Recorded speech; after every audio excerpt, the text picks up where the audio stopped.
All right, time now to talk about everybody's favorite topic in the whole wide world.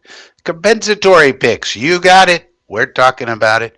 Comp picks coming at you right after this. I'm going to ask you to please subscribe to the channel. We're trying to get up to 1,000 subscribers, so we'd like your help with that because we need a lot of help.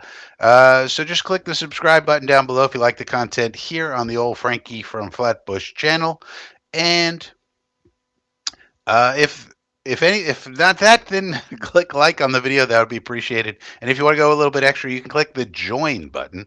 And for $5 a month, you get extra stuff, exclusive things, documents, scouting sheets, playbooks, music. You get a lot of stuff for $5 a month. Emojis. You want your emojis? You get them by joining the inner circle. Click the join button, and it all can be yours. Now, let's get to these comp picks, shall we? Because it was mentioned by Connor Rogers that one of the potential strategies by DM the GM, Darren Bougie Darren Muji, could be that we're angling to get some comp picks in 2026 when we're going to go all in for a quarterback potentially. And so I thought it'd be good to take a look. Now, coincidentally, overthecap.com has this convenient chart. And as of right now, it's currently March the 19th in 1950 hours. We're the only team in the AFC East that's looking like we're going to get a comp pick. Now, this is preliminary information. This can change. But as of right now, the Bills are not getting any. Dolphins not getting any. The Patriots certainly not getting any with all the people they signed. But look at us right here. Look at us. Boy, would you just look at us. We could have it all. We're going to get some because although some people, we've lost more than we've gained. Some people count against a formula, some people do not. For example, Josh Myers, Jamin Davis, Chris Boyd, Tyler Johnson, Derek Nottie, they don't count in this formula. And some of the people we lost don't count. Solomon Thomas, not sure why he doesn't count, but I guess he doesn't. Ashton Davis, Brandon Eccles, Wes Schweitzer, Kenny Yeboah. Once we know that Brandon Eccles contract, that could get us up there. But the people that we've lost and the people that have come in, they've all canceled each other out except for Hassan Reddick. And he got a big contract from the Buccaneers. And so it looks like as of now that we're in line to get ourselves a fourth round comp pick. Now, like I said, if Brandon Eccles had a big deal from the Steelers, that could factor in. These small deals, I guess, under a certain threshold don't really count.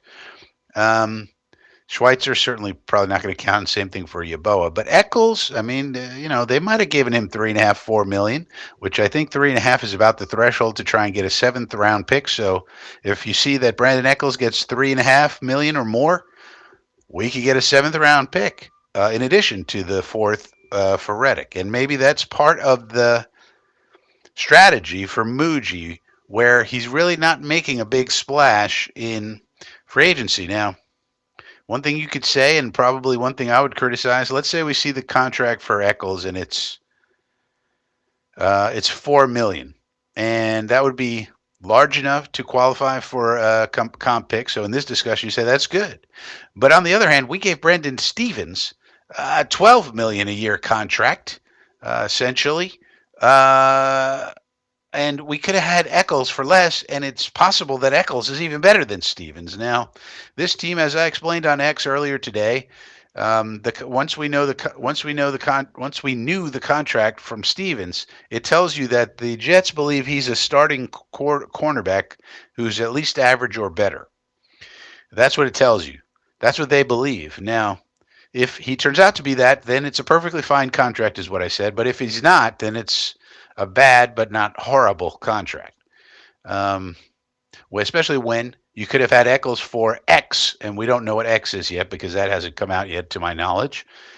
And you might say that's comparable, and it's better because we drafted Eccles, and you're not, nothing to do with the comp formula at all, and you keep one of your own, and it's a homegrown product, and the fans like him and all that. And if he turns out better than Stevens, then you could have just done that.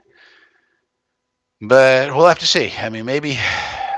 I mean, Stevens is the most head scratching contract, other than Chooks Okorafor. But even that, you could say, well, that's just a flyer. It's a 1 year deal. We haven't seen the terms of that, but I'm sure it's going to be very small, and he's probably not making the 53 man. Stevens is definitely making the 53 man, and he's definitely starting. And so if he turns out to stink, then you got a real problem with this you know, uh, uh, pro personnel department, including Muji and Robbie Payton or whoever the hell it was that we hired over from the Broncos and everybody else in that department, because they're the ones must have been banging the table for Stevens. I mean, this is a large contract, relatively large, and so we'll see. Now, if it turns out that he and say Cisco are fantastic, and we get the most out of them, they're really good players, then we'll have a lot of confidence in our front office staff. To know that Stevens is going to be much better, for example, than Eccles or somebody else.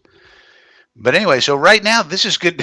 Anyway, right now this is good news, and it could get even better if Eccles gets over 3.5 million per. Then we could throw another seventh rounder. Imagine getting a free seventh round pick and a fourth round pick next year. Now, what could throw it off? Well, if we sign a bunch of guys who do count in this formula, they could cancel this out. Now, that could be another reason why we're not making big splashes here. We might be waiting. Now, there's a time period on this. After the draft, the time period for this whole comp formula thing goes away. And it could be that we're just waiting until after the draft to sign whoever we want, because we don't want them to come into this formula here. And maybe we have a handshake deal with them. Look, we're going to sign you, no problem, but we got to wait because we're trying to get some comp picks here. And if we were able to add two more picks to our inventory for next year, that would be fantastic. So what we should be rooting for is for Brandon Eccles to get a huge contract. It's very unlikely, for example, that Schweitzer and Yeboah are going to get a big contract. Another person who's out there is Tyler Conklin. He's almost certainly going to get a contract over 3.5 million. So that's another guy. If he gets a significant contract, say somebody signs him for, I could see him going for 2 years, 16 million, something like that. Maybe we get a fifth, in that kind of a range. So we'll see. It'd be awesome if we got a fourth, a fifth, and a seventh next year. That'd be fantastic. Especially if we need those picks to try and go up and get a quarterback. Because hopefully we don't have the first pick, which would mean another season of pain. But anyway, let me know what you think about all this. Comp picks, baby. You gotta love it.